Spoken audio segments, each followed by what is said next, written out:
Hey everybody, Anaeaways here. I got some movies to talk about for Halloween Spooktober, even though Halloween's over. Let me just reach in my goodie bag real quick.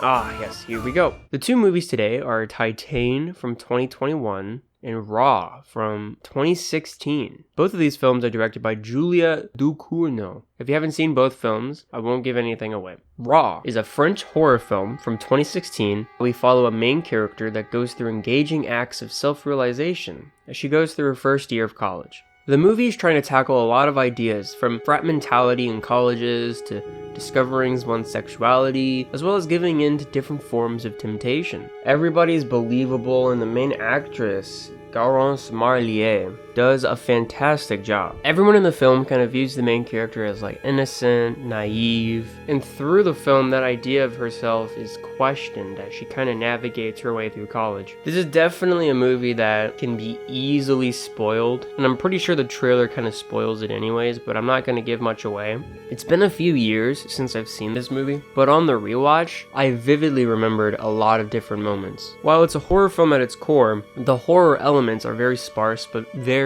satisfying. There's one specific scene that I won't give away, but if you've seen the film, you know exactly what I'm talking about. That scene combined with the music, chef's kiss. Mwah. It's very rewarding, and I'm fully on board with the main character. I'm sitting in my chair practically rooting for this thing that is really messed up. That being said, this movie isn't flawless. I will say it's a little repetitive, and some parts that try to throw a jump scare in was not very effective, but this film can mess with people mentally, as well as be kinda disgusting. It's definitely unnerving with what it's trying to go for. It's a great movie that shows a lot of promise from the director. So of course, I was interested to see her second film. Titane still follows the horror outline, however, like Raw, it still adds more layers to it. There's more to discuss and to think about throughout. It's impossible to go into detail without spoiling things, so I'll give a little short rundown, then I'm gonna go into spoiler territory. Both films take the horror genre and build upon it. The director's intention is never to just scare the audience, but to offer something more throughout the film. While Raw is more straightforward in its storytelling, Titane takes a more ambiguous approach to the writing. For the film Titane, the movie kind of makes the audience just follow along with the main character plot-wise. It's not until much later, and for some people it's going to be on rewatch, to fully understand what the movie is trying to say. Titane deals quite a bit with family drama, while maintaining a slasher horror vibe, as well as trying to balance comedic elements throughout the entire film. The movie juggles a lot of tones, and even though it doesn't always land, it still finds a way to stay focused and purposeful throughout the runtime. The music, similar to Raw, has a sort of gothic synth that provides an unsettling atmosphere, which makes the characters seem villainous. The music is just excellent, with the composer Jim Williams on both scores. There's an operatic element to the music, like someone's having a sick solo on an organ. One element I can say really improved in Titane from Raw was the visuals. While the look of Raw wasn't bad, and some scenes look very well done, the lighting in Titane was way more dramatic, and I just really liked the framing a lot more. The framing was beautiful. In both movies, the horror elements are very similar, with dealing in more of a body horror. One of the things that I like about both movies is that the horror clearly serves as a vessel for the narrative. Titane definitely takes a more absurdist approach, and I like that. I like that it embraces its ideas with confidence. To go further, I'm gonna have to discuss Titane more thoroughly, so if you haven't seen the film, I highly recommend it. I'm gonna be giving my interpretations of certain story beats and what I think about them. The beauty of movies like this is that they could mean something completely different to everybody.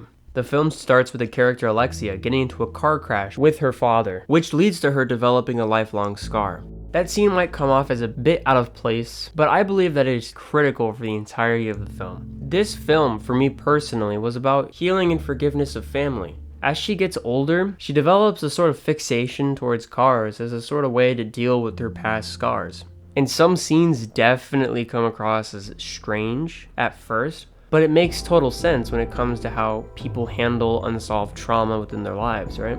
The beginning shows that her relationship with her parents is not the best. Later on, she then goes on a murder spree and ends up burning her house with her parents. You can surely just take that scene on face value and experience the visceral and just really messed up emotions of that scene, but it also can represent something more. for the main character, to deal with her past scars, she has to sort of kill off her relationships towards her loved ones.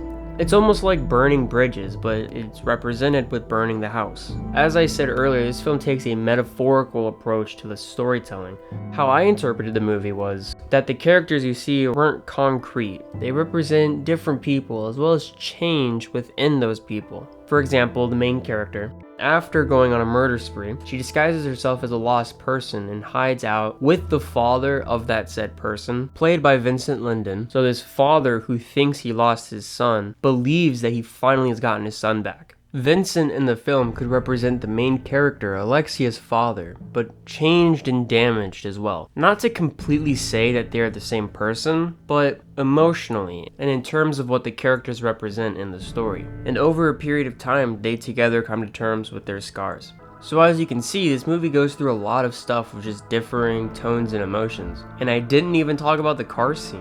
And I personally think the director did a fantastic job balancing the horror with comedy and drama, and finding a way for it all to feel purposeful. For me personally, I find it exciting to see what can be accomplished with film, from what exactly is happening on screen to how it makes the audience feel. Some people will find certain scenes comical, while others might find them deeply disturbing. You know, for both films to just label them as horror or horror genre, it would kind of be a disservice to them. These are movies that can't be properly placed, and I really like that about both of them. What's awesome about this director is it really feels like she has the ability to create something unique and be called a genuine masterpiece. For these two films right here, I can definitely say that I liked them quite a bit. That being said, I am extremely excited to see what the director does in the future. I'm gonna rate Raw a 7 out of 10, and Titane, I originally gave a 7 out of 10, but I'm genuinely feeling an 8 out of 10 now.